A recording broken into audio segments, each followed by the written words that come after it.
Guys, welcome back to my channel to a new blog. আশা করি তোমরা সবাই খুব ভালো আছো। আজকে মাম্মামের এক্সাম আর সুব্রতও গেছে, মানে ওর দোকানেরই কাজে বেরিয়েছে।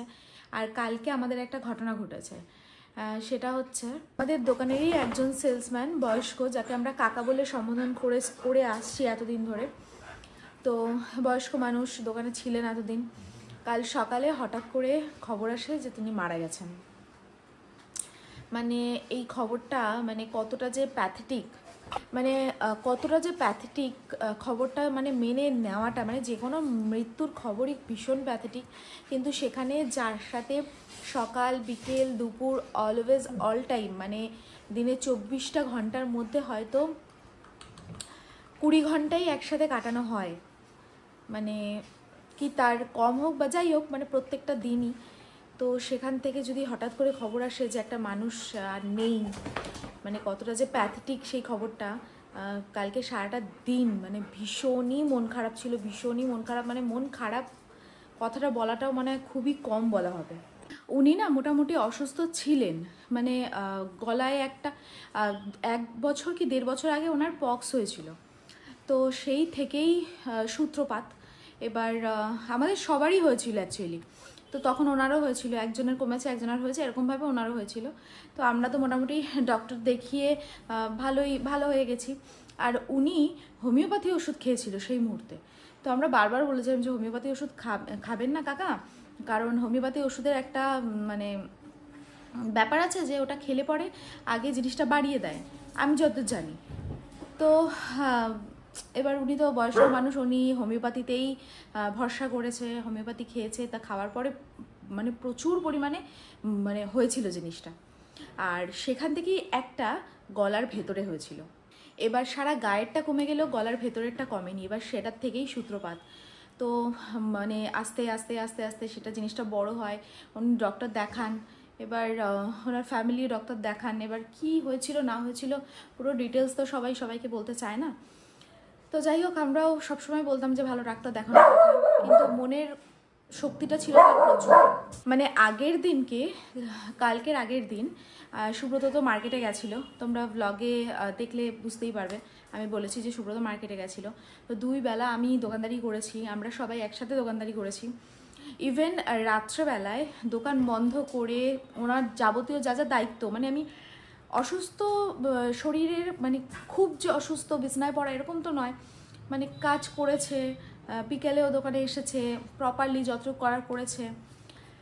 তো হঠাৎ করে সকালবেলায় খবরটা না জাস্ট মানে কি বলবো, মানে এতটাই শোকাহত আমরা, মানে জাস্ট ভাষা নেই বলার। মানে আজকের দিনে দাঁড়িয়ে এখন এটাই ভাবতে লাগে যে মানে আজকে বেঁচে আছি, কালকে যে কখন কি হবে বা আজকে কখন কি হবে সেটা বলাটা মানে ভীষণই টিপিক্যাল, ভীষণ। মানে এই যে আমাদের রাস্তার কাজ তো এখনো শেষ হয়নি, ওই দিকের রাস্তার, আর এদিক দিয়ে যত মানুষ যাবে সকালে, আর এইরকম করতে থাকে এরা, যতজন যাবে, মানে মানুষ যেতে পারছে না এখান দিয়ে, এদের জ্বালায়। কি বদমাস ছেলেপুলে। তো আর কি, জীবন তো আর থেমে থাকবে না। মন যতই খারাপ থাকুক, মনের কোনায় যতই মানে মনে পড়ুক, আর সব সময় মানে দোকানে গেলে তো আর কি বলবো, আর সব সময় চোখের মধ্যে ভাসছে, কিন্তু কন্টিনিউ তো করেই যেতেই হবে। জীবনটা এরকমভাবেই তৈরি, ভগবান আমাদের এইভাবেই তৈরি করেছেন। মানে যত যাই হয়ে যাক না কেন, ঘড়ির কাঁটা মানে পুরো ঘুরতেই আছে, আর আমাদেরকেও সেভাবেই চলতে হবে। তো যাই হোক, চলো আজকে মন খারাপ নিয়েও আর কি দিন শুরু হচ্ছে। কালকেও তো সারাদিন ভীষণ মন খারাপ ছিল, আর মানে ভাষা নেই, এই মন খারাপের কোনো ভাষা হয় বলে তো আমার মনে হয় না। তো যাই হোক, এখন চটপট করে বিছনা টিছনা গুছিয়ে নিই। আর দেখছো তো লাটুর পরিস্থিতি, তারপর একটু চাটা বসাই, চাটা খাই। সুব্রত আজকেও মার্কেটে গেছে, বাট চলে আসবে তাড়াতাড়ি।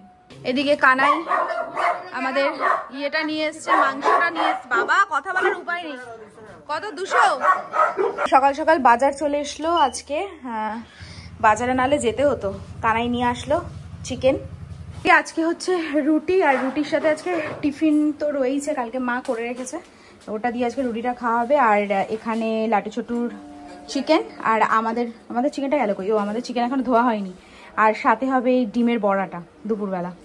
আর এদিকে স্নান টান করে তো রেডি হয়ে গেছে। আর এই গরমে এই রোদে ট্যান পরার জন্য স্লিভলেস পরে যাচ্ছি, কিন্তু ট্যান পরার মেন যেটা কারণ, মানে স্লিভলেস পরে যাওয়ার মেন যেটা কারণ, কালকে কাঁচির কোনা পায়ের ভেতরে ঢুকে গেছে, মানে পায়ের নিচে। মানে দোকানে বসে দাম মারছিলাম সমস্ত মালপত্রের, হঠাৎ করে না মানে পায়ের নিচে ঝোলানো ছিল কাঁচিটা, আর পাটা এমনভাবে রেখেছি পায়ের মধ্যে পুরো ঢুকে গেছে, মানে এতটা মতো ঢুকেছে। এবার ভাবছি যে টিটনাস তো নিতেই হবে। এবার নেওয়ার খুব একটা ইচ্ছা ছিল না ভয়ের জন্য, তা সুব্রত বললো না, পরে যদি কোনো সমস্যা হয় তো তার জন্য স্লিভলেস পরে যেতে হবে, নাহলে তো সমস্যা। তো চট করে যাই, আগে একটু টিটনাসটা দিয়ে তারপর দোকানে যাবো। এদিকে সেই দোকানে গেছি, টক্সাইড তো নেওয়াই হয়নি, মানে সময়ই পাইনি, দোকানে প্রচণ্ড প্রেশার ছিল। আর সুব্রত যেহেতু মার্কেটে গেছিলো, একটু আসতে বেলা হয়ে গেছে, তো নানান কাজ ফাজ নিয়ে পুরো হ্যাবাজাবা কাণ্ড। এখন প্রায় 4:30 বাজে, এই জাস্ট দোকান থেকে বাড়ি ফিরলাম। আর সুব্রত তো অলরেডি আগেই চলে এসছে, মানে আমি আসার আধ ঘন্টা আগে চলে এসে খেয়ে রেস্ট করছে, ও আবার যাবে তাড়াতাড়ি। আর এক দাদাকে ফোন করে দিয়েছি, সে এসে টক্সাইডটা দিয়ে দেবে, আমি কিনে নিয়ে এসেছি বাড়িতে। আর এখন খাবারটা আমি চট করে বেড়ে ফেলেছি। আজকে খাবারে রয়েছে চিকেন, ভোলা মাছ, আর হচ্ছে এটা মাছের ডিমের চচ্চড়ি, সাথে শসা। তো মোটামুটি এরকমই হবে এখন কন্টিনিউ পুজো পর্যন্ত। তো একবার ভাবলাম তোমাদেরকে আমি আমাদের দোকানের কালেকশনগুলো দেখাই, বাট ওই ভিড়ভাড়টা হয়ে গেল, তো আর সময় পাইনি। যদি সময় পাই তাহলে তো অবশ্যই দেখাবো কি কি কালেকশন এবারে পুজোতে এসেছে। তো চলো চট করে আগে খেয়ে দিইনি।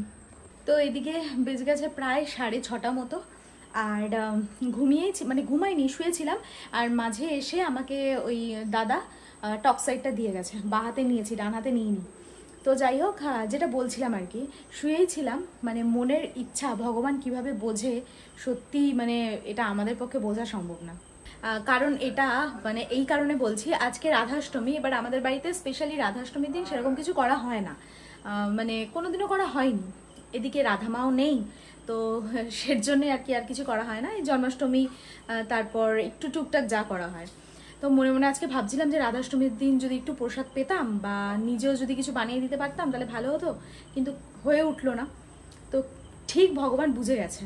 আজকে জাস্ট ওই টক্সাইডটা দিয়ে উঠেছি, আর শিবু মানে আমাদের যে ভাগনা আছে, সে কোথার থেকে মিন্স তাদেরই রিলেটিভের বাড়ির থেকে রাধাষ্টমীর সব কিছু প্রসাদ নিয়ে এসে দিয়েছে।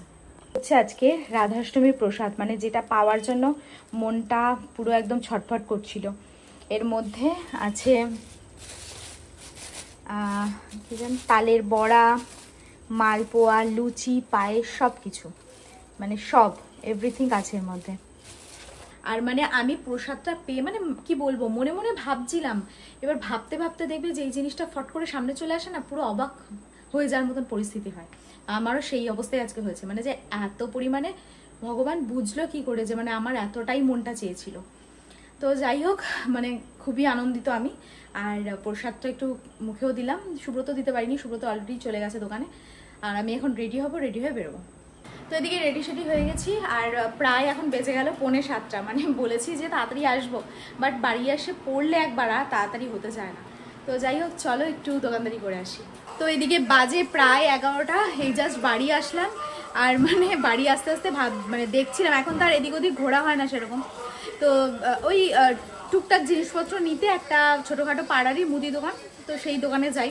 মোটামুটি অর্ধেকে বেশি মানুষ, মানে যারা সরকারি চাকরিজীবী, তাদের বাড়ির লোকজন কিন্তু সবাই ঘুমিয়ে পড়েছে। শুধু ব্যবসায়ী যারা আছে, এই সব মানে রেডিমেড বলো বা যাই বলো, সেই সব বাড়ির লোকজন শুধু দেখলাম লাইট জ্বলছে। তো এই নিয়ে একটু আলোচনা পর্ব চললো আমাদের মধ্যে, সরকারি চাকরিজীবী আর ব্যবসা, এই মধ্যে আর কি। তো যাই হোক, বাড়ি এসে আজকে সকালে শিপ্রা রান্না করেছে, বাট আজকে জানি না ওর কি হয়েছে, আজকে চিকেনটা একদম ভালো হয়নি। তো ওইটা এখন জাল দিচ্ছি। আর মা এসে দেখলাম যে পায়েসটা আবার ঠিকঠাক করেছে, মানে আগের দিন পায়েসটা করেছিল বাট বেশি ঘন হয়ে গেছিলো, এবার আজকে আবার দুধ দিয়ে সেটাকে পাতলা করে রেখেছে, ওটা ফ্রিজে ঢুকিয়ে দিলাম। আর এখন চিকেনটা একটু জাল দিচ্ছি। এই হচ্ছে চিকেনটা তাড়াতাড়ি করে একটু ভালো করে কষিয়ে নিই, মানে কষানোটা প্রচণ্ড পরিমাণে কম হয়েছে, তাই একটু বেশ করে কষিয়ে নিচ্ছি, তারপর খাওয়া দাওয়া হবে। খাওয়া দাওয়া তো কমপ্লিট, বাজে এখন প্রায় 12টা 12:30 কাছাকাছি। আর এখন খাওয়া দাওয়া তো সব হয়ে গেছে, সবারই মোটামুটি হয়ে গেছে। এখন পুরো রান্নাঘরটা পরিষ্কার করবো। আর 7 দিন চিমনিটা পরিষ্কার করিনি, কি পরিস্থিতি দেখো। মানে এটা আজকে আর রাত্রেবেলা পরিষ্কার করবো না, মানে যেখানটা তেল জমে আর কি, তো সেটা পরিষ্কার হয়ে গেছে। এখন চিমনিটা কালকে সকালে পরিষ্কার করবো, আগে রান্নাঘরটা পুরো পরিষ্কার করে নিই চটপট করে। সো এই হচ্ছে পরিস্থিতি, মানে এইখানটা পেপার দিয়ে রেখেছি, এইখান থেকে সব পড়বে এখানে, যাতে ওভেনের উপরে না পড়ে। সারা রাত তো পড়তে থাকবে। আর কালকে কি অবস্থা দেখো, আমার চিমনিটার কি অবস্থা, মানে এক সপ্তাহ আমি সময়টা পাইনি, তাতে এই অবস্থা, এই হাল। তো যাই হোক, এখানে সব পড়বে, আর এদিকে সব neat and clean, wall towel সব মুছে টুছে একদম পরিষ্কার করে রেখেছি। আর আজকের ভিডিওটা তাহলে আমি এখানেই শেষ করছি। দেখা হচ্ছে নেক্সট ব্লগে। ততক্ষণের জন্য খুব ভালো থেকো, সুস্থ থেকো, আর অবশ্যই ওইটা মেয়েটের সাথে থেকো। সো চলো আজকের মতো tata, bye and good night.